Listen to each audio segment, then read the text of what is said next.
ओम गुरुर्ब्रह्मा गुरुविष्णु गुरुर्देवो महेश्वरः गुरुर्साक्षात् परम ब्रह्म तस्मै श्री गुरुवे नमः।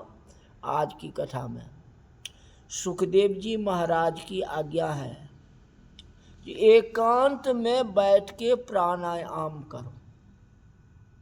प्राणायाम करने से आयु बढ़ती है, प्राणायाम करने से मन की चंचलता कम होती है, प्राण और शरीर की शक्ति और मन तीनों साथ में रहते हैं। जिसका शरीर की शक्ति अस्थिर है उसका प्राण अस्थिर होते हैं, उसी का मन अस्थिर रहता है। मन को अस्थिर करना हो तो अपने शक्ति को संग्रह करना चाहिए।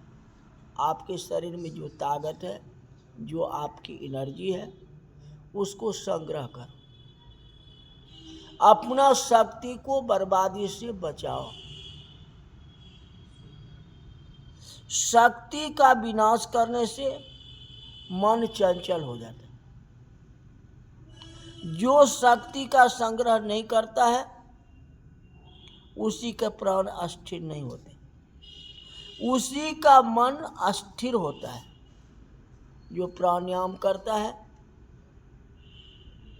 अपने शक्ति का संग्रह करता है। कहते प्राणायाम का 3 भेद बताए गए हैं: पूरक प्राणायाम, कुंभक प्राणायाम और रेचक प्राणायाम।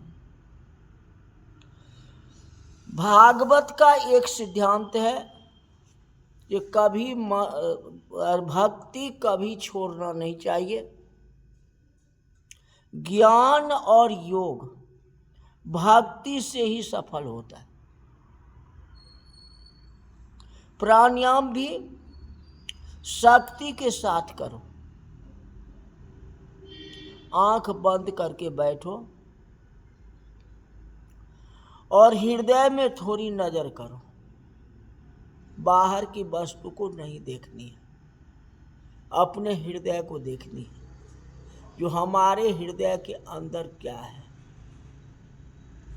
आंख बंद करके जो अपने हृदय को देखता है उसमें उसको प्रकाश दिखाई पड़ता है।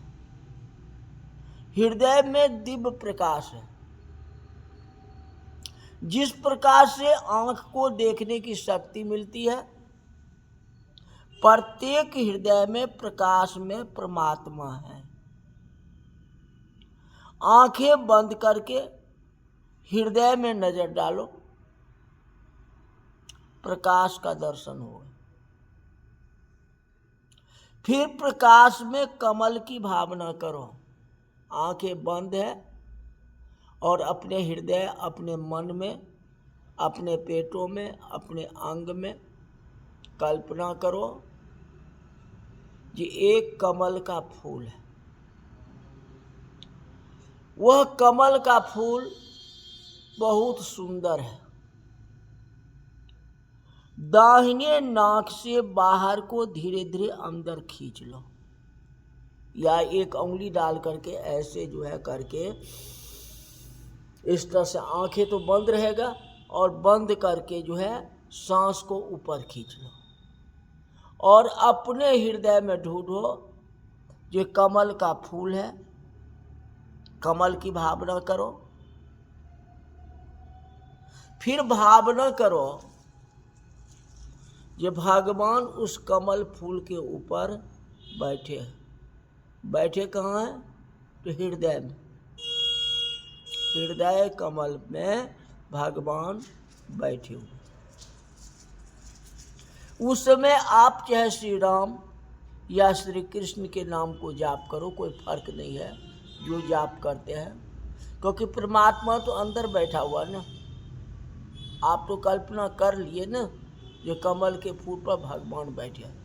चाहे राम की कल्पना कर लो या कृष्ण की कल्पना कर लो या शिव की कल्पना कर लो, कुछ भी कर लो। ऐसी भावना करो कि भगवान मेरे हृदय कमल में बैठे हुए, दाहिने नाक से प्राण वायु को अंदर खींचना, और जितना काल सको सांस को रोकना, और रोक करके भगवान का दर्शन करना हृदय में। फिर जो है बाएं नाक से सांस को छोड़ देना, इसे लोम विलोम जैसे कहते हैं। एक सांस से लिया और फिर मन इस तरह से छोड़ने वाला लोम विलोम, जो दोनों से सांस से, तो एक से भगवान को बसाओ, एक से फिर जो है उनको बाहर। प्रकृति भी तो देखेंगे ना, यही बात है।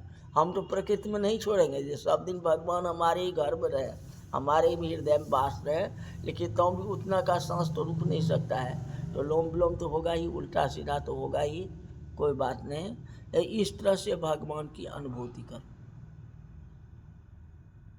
भगवान है, और इस तरह से आप करेंगे तो भगवान की प्राप्ति हो जाएगी। चाहे आपको स्वप्न में दर्शन देंगे या साक्षात भी दर्शन दे सकते हैं, कोई बड़ी बात नहीं है। कलयुग है, स्वप्न में भी आ गए ना तो बड़ी भाग्य की बात है। जिसको सपने में भगवान दिखाई पड़े वो बहुत भाग्यशाली है। कलयुग में बराबरी दिखना चाहिए। अगर एक बार अगर भगवान दिखाई दे दिए ना सपने में, तो आप उनकी भक्ति में लग जाओ। इसका मतलब भगवान की इच्छा है ये व्यक्ति भजन करे, हमारी आराधना करे। आपने भगवान देख लिए, खुशियाँ मना लिए, और फिर माया की दुनिया में चले गए, तो कैसे होगा बताओ। यही बात है, भगवान आपको दर्शन दिए है ना, चाहे सपने में भी तो आए। आप मंदिर का सपना देखे हो ना, मंदिर तो आया, तो मंदिर में आपको नित्य दिन आनी चाहिए ना। छोड़ो, भगवान मेरे हृदय में आए, इस भावना के साथ वायु को अंदर रोक करके रखना, इसी का नाम कुंभक प्राणायाम कहते हैं। महत्व इसका बहुत है। कुंभक प्राणायाम में श्री कृष्ण मिलने की भावना करो, राम जी को मिलने की भावना करो। हृदय कमल में मेरे भगवान हैं,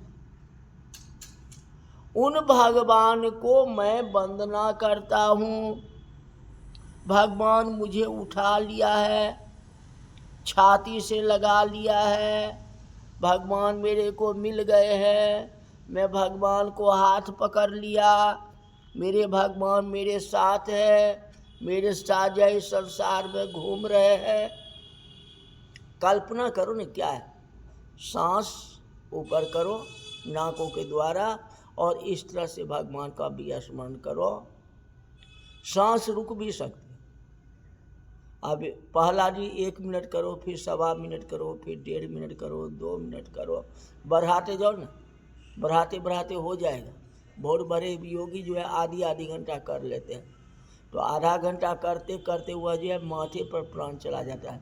ये आप जो कहोगे सांस रुक जाएगा तो गया जय राम जी की, ऐसा नहीं होता है। आप अभ्यास करो ना, रोको सांस को, जितना रोको। अब भगवान का ध्यान करेंगे तो भगवान बचाएंगे ना। हम किसको बचा सकते हैं और आप किसको बचा सकते हो? बचाने वाले तो भगवान है। जितना संभव उतना करो। ये इसका मतलब कि नहीं जीवन परित्याग कर दिया सांस रोक करके, ये सांस हम नीचा गिराएंगे ही नहीं, हाँ सांस को ऊपर ही रखेंगे, तब तो गया। भगवान ये बात नहीं कहते। जितना आपके पास में शक्ति है उतना काल सांस को रोक के रखो और अपने हृदय में भगवान को देखो, भगवान की कल्पना करो। थोड़ा अगर विचार करेंगे तो ध्यान आ जाएगा, कोई बड़ी बात नहीं है, मुश्किल नहीं है। कहते शरीर शरीर को मिलता है तब सुख होता है। शरीर को मिलने से ही तो सुख होता है, और सबको मिलने से सुख होना चाहिए। सबके हाथ में पांव सब कुछ है, किंतु सब मिलने से सुख नहीं मिलता है। जब तक शरीर में प्राण है तब तक हमें इस शरीर से सुख मिलता है। अब ये शरीर जब नष्ट हो जाएगी, ये पंच भौतिक शरीर जब विलीन हो जाएगी, तो उससे हमें क्या सुख मिलेगा? किसी को दोनों हाथ पकड़ के ताली बजवा दो तो ये क्या रही? क्योंकि तो मृत्यु है, उसमें से आत्मा निकल गई है। अब ताली बजवा दो, कोई वस्तु को पकड़ा दो या कुछ कर दो, वो तो अलग चीज़। ये बात, लेकिन जितना सुख हमारा इस शरीर में है उतना जो है पंच भौतिक शरीर जब विलीन हो जाएंगे तो उतना सुख उसमें नहीं मिलेगा। जीव किसी जीव को मिलता है तब सुख होता है। तो यह जीव जो है ये संसार की, जिसको हम देख रहे हैं, संसार को हम देख रहे हैं। अब इसको आप आंख बंद करेंगे तो संसार को नहीं देखेंगे। वह जो है संसार को छोड़ करके उन परमात्मा से मिलन हो जाएगा। तो जीव जीव से मिल गया। पंच भौतिक जो है असली जीव जो है आत्मा है, उस आत्माओं से मिल गया। हाँ, कहते जीव जब ईश्वर को मिलता है तो कितना आनंद होता है। तो एक जो है अद्वितीय आनंद हो जाएगा इसमें। हाँ, आनंद ही आनंद हो जाएगा। अब फिर भगवान के पास एक कमी क्या रहेगी? तब तो आप सुदामा जी बन जाओगे। अब सुदामा जी को कृष्ण स्वयं आकर के घर बना दिए। हाँ, कितना बड़ा महल अटारी हो गया। इच्छा मत करो ना, इच्छा नहीं करनी है। भगवान स्वयं कृष्ण जी आएंगे, घर बनाएंगे, विश्वकर्मा जी को साथ में लेकर के आएंगे और धन संपत्ति दौलत सब कुछ मिल जाएगा। लेकिन उन भगवान में आप मन लगाएंगे तब। आप मन नहीं लगाए तो क्या होगा? आप कल्पना कर लो ना, सांस रोक करके आंखें बंद करके हृदय कमल में नारायण को देखें जो नारायण हमारे हृदय में। मैं भगवान को वंदना करता हूँ, मैं भगवान की शरण में आया हूँ। मेरे भगवान बहुत दयालु हैं, उदार हैं, मेरे पर उनकी बहुत कृपा है। मैं उनको वंदना करता हूँ। भगवान ने मुझे उठा लिया है। किसी को भी भगवान से अलग मत कर। हमारे शास्त्र में कहीं भी हरिजन का तिरस्कार नहीं किया गया। जो भगवान का भक्ति करता है वह भगवान स्वरूप है। कहते हरि को भजे सो हरि के होई। अगर हम हरि का भजन करते हैं या कोई भजन कर रहा है तो वह भगवान के हो गए, वह शरीर भगवान की है। तो दूसरा भी भजन कर रहा है, आप भी भजन कर रहे हो, तो कोई भजन कर रहा है तो क्यों कहते हो जी ये भजन क्यों करता है? हाँ, ये आगे बढ़ जाए, ये मन में क्यों द्वेषता क्यों रखते हो? जो भजन करे सब भाई भाई, इस तरह से समझो। शूद्र भगवान के चरणों से ही तो उत्पन्न हुए। आखिर में चारों तो भाई हो, ब्राह्मण, क्षत्रिय, वैश्य और शूद्र। चारों तो एक ही है, एक ही पिता के संतान है। हाँ, थोड़ा आचरण पर डिफरेंस करता है।